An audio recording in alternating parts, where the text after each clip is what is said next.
आगे बढ़ते हैं। इस बीच खबर थाईलैंड को लेकर है, जहां थाईलैंड और कंबोडिया के बीच सीज फायर हुआ है। दोनों देशों के बीच बिना शर्त तुरंत युद्ध विराम हुआ है।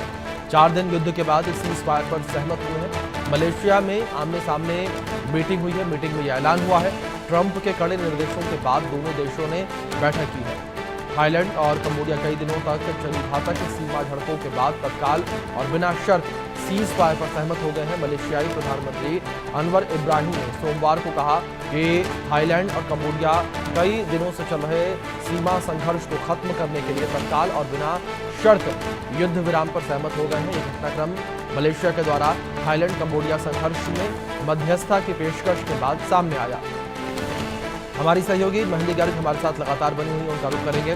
मेहंदी, बात अगर मलेशिया में हुई इस मीटिंग को लेकर की जाए, क्या और इन्फॉर्मेशन आपके पास पहुंच पा रही है? क्योंकि जब इस युद्ध की शुरुआत हुई थी तो 2 दिन बाद ही दोनों देशों ने, यानी कि थाईलैंड कंबोडिया ने ये कहा था कि युद्ध विराम की जरूरत है, और इसके बाद मलेशिया ने मध्यस्थता की।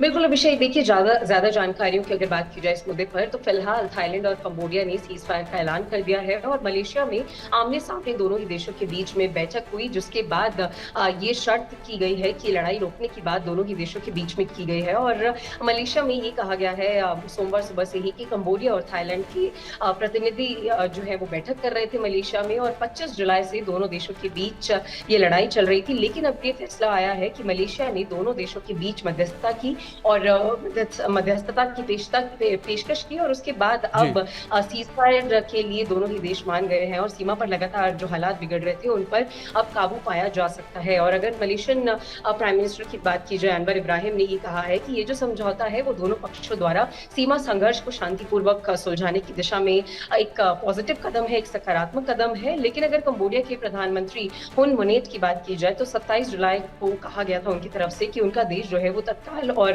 बिना शर्त के युद्ध विराम पर सहमत हो गया है। और इस सीज फायर को लागू करने में सबसे अहम भूमिका अमेरिकी राष्ट्रपति डोनाल्ड ट्रंप की रही, जिनके निर्देशों के फौरन बाद ही दोनों देश जो है वो वार्ता की टेबल पर पहुंचे और सीज फायर के लिए राजी हो गए। ये जो स्टेटमेंट है वो कंबोडिया के प्रधानमंत्री की तरफ से सामने आया है, और इस तरीके के जो स्टेटमेंट है वो डोनाल्ड ट्रंप की तरफ से भी दी गई है कि दोनों ही देशों के बीच में मध्यस्थता अमेरिका ने की और उसके बाद ही सीज फायर को लेकर दोनों देश माने हैं। और अगर मलेशिया की बात की जाए तो मलेशिया में बीते लगभग 70 घंटों से सीज फायर के लिए दोनों को मनाने की कोशिश की जा रही थी, लेकिन थाईलैंड और कंबोडिया दोनों ही नेता जंग पर अड़े हुए थे। लेकिन उसके बाद जब अमेरिका और डोनाल्ड ट्रंप ने मध्यस्थता की, उसके बाद ही सीज फायर के लिए जो हामी है वो दोनों देशों ने की है। लेकिन अगर सबसे बड़ी बात है कि क्या ये युद्ध था, उस पर भी बात की जाए तो थाईलैंड और कंबोडिया के बीच में अभिषेक 900 किलोमीटर की एक सीमा है और उस सीमा पर एक शिव मंदिर भी स्थित है। और थाईलैंड और कंबोडिया दोनों का ये दावा था कि ये मंदिर उनका है। तो 25 जुलाई को थाईलैंड ने आरोप लगाया कि कंबोडिया ने जो सैन्य ठिकाने हैं उन पर हमला किया, और उसके बाद कंबोडिया के इस हमले से थाईलैंड के 16 लोग मारे गए। इस तरीके के जो दावे हैं वो किए गए। उसके बाद थाईलैंड ने भी अपने F-16 से अटैक शुरू कर दिया और दोनों ही देशों के बीच में लगभग 1000 से ज्यादा लोगों को अपनी जान भी गंवानी पड़ी और कुछ लोगों को अपने इलाकों से विस्थापित भी होना पड़ा, क्योंकि जंग के माहौल दोनों देशों के बीच में बन गए थे। लेकिन अब दोनों ही देशों ने सीज फायर के लिए अग्री कर लिया है। जी बिल्कुल। मैंने तो दूसरी ओर अगर शिव प्रहर मंदिर को लेकर बात की जाए, जिसको लेकर दोनों देशों के बीच विवाद चल रहा था, इंटरनेशनल कोर्ट ऑफ जस्टिस ने जो फैसला सुनाया था वो फैसला भी 1965 में कंबोडिया के पक्ष में ही था। और ऐसे में अब क्या थाईलैंड के ऊपर किसी प्रकार के कोई प्रतिबंध लग सकते हैं या कोई एक्शन लिया जा सकता है, जिस तरीके से इंटरनेशनल कोर्ट ऑफ जस्टिस के फैसले की भी अवमानना थाईलैंड के द्वारा की गई?